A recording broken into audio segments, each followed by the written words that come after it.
Hello and welcome to this video about Beeware, a cross-platform app development framework where you only need to code in Python, or at least mostly.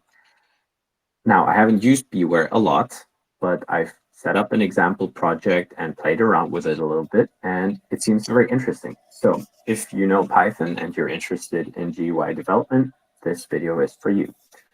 I'll compare some of the alternatives in app development, cross-platform frameworks, and I'll also look at some behind the scenes of Beeware. And lastly, I'm going to show you how to set up the basic project. Beeware is going to be released this year, which is why I think it's a really good time to get into it. So let's look at Kivy. Kivy is an open source Python app development framework similar to Beeware. However, there are two caveats. Firstly, there's no web target. And second of all, it renders its native GUI elements. So if you have a button on iOS or Android, it will look a little bit different than the normal buttons, and your app might feel out of place. Now we have Qt. Qt does support all the platforms, including web, mobile, and desktop. But it's Qt, so behind the scenes, it's C++, and you're programming in Python through bindings. I haven't really looked that much into Qt, but overall, compared to what I've played around with Beeware, it seems more difficult to get into. Now there is Flutter, which I have also played around with. Flutter is relatively easy to set up. However, you need to learn a new programming language called Dart, and it also renders its own widgets onto a canvas. However, these widgets are supposed to look the same as the native widgets on mobile. So that's pretty good. Then we have React Native. React Native targets only mobile.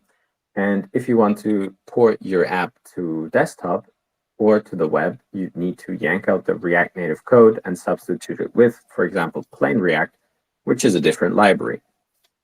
So actually, it's a bunch less versatile. So let's look at the GitHub of Beeware and see how popular it is. We have 4,000 stars. We have a bunch of contributors and also many and recent commits. Toga is the GUI framework of Beeware, and briefcase is the bundler and sort of the helper around Beeware. So briefcase is what you use to initialize a project, install dependencies, such things. We can also see that briefcase has a bunch of stars and is actively maintained and has many contributors.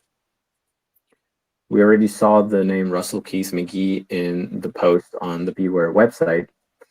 And Russell Keith McGee is sort of the head behind Beeware.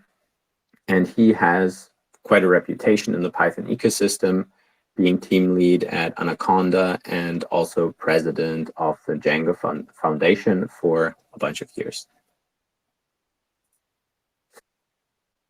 Okay, time to set up an example project. Now we've activated our virtual environment.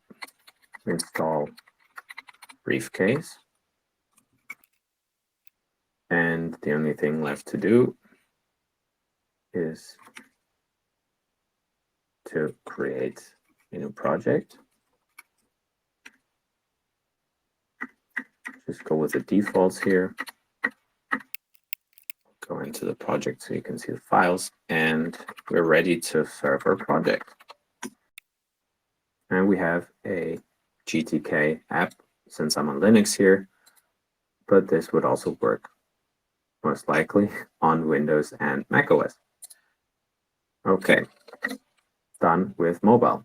Let's go to web.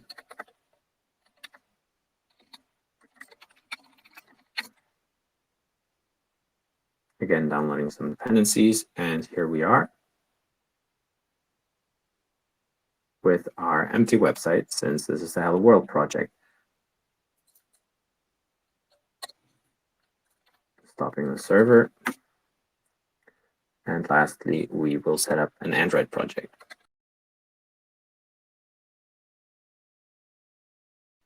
If I'm not completely mistaken, one of the advantages of this is, meaning beeware, is that it will download a JDK for you. Generally, it will very conveniently download everything for you that you need for Android development. No need to install the Android IDE. This is all automatically handled in the background, creating a virtual device, etc.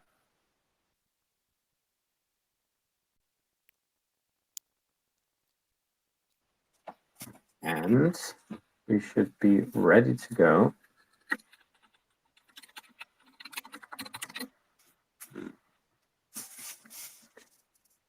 I had done this before. Therefore, let's try the simulator that I had set up in the past. And we get our Android emulator. Okay, what about packages? That's like the whole reason Python is amazing. Now, if we talk about pure Python packages and the standard library, most of the things should work on any platform, no problem. On desktop, we also don't have a problem. But if we get to mobile, things get a bit more difficult, namely C-dependent packages, right? Think TensorFlow, think PyTorch, the really cool stuff, so NumPy. So for Android, we have this library called Occupy, which bundles Python libraries. And while it does support many packages, a lot of them are quite outdated, as you can see here in the date column. And therefore, if you want to have a really up-to-date version of, for example, TensorFlow, then you're out of luck. There are ways around this. You can attempt to bundle your own libraries, but this requires a bunch of workarounds in essence. Now on iOS, there is no solution at all. And on the web, we use Pyodide, which is a Mozilla developed framework for running Python in the web. But then again, we have problems with what's supported, etc. So we don't get all the fun of our Python libraries. However, there is sort of a glimpse into the future, right? Sorry, this is the Pyodide supported packages, which you can have a look at. And indeed, there are many packages, but also way more missing. Let's see if, for example, PyTorch is here. No, it's not. So that would already be kind of a problem for my interests. Now, the support for Python for Android and iOS is going to be improved on a fundamental level, sort of. So we see here, in essence, what this is saying is that mobile should become a supported platform officially on the side of Python. And ultimately, this would allow all these packages that we don't get right now because they're dependent on C stuff to work. Now, this is very recent. We have this for Android and iOS, but I think that this is going to be a big deal. And well, that was our Hello World. And maybe that is a good note to end the video.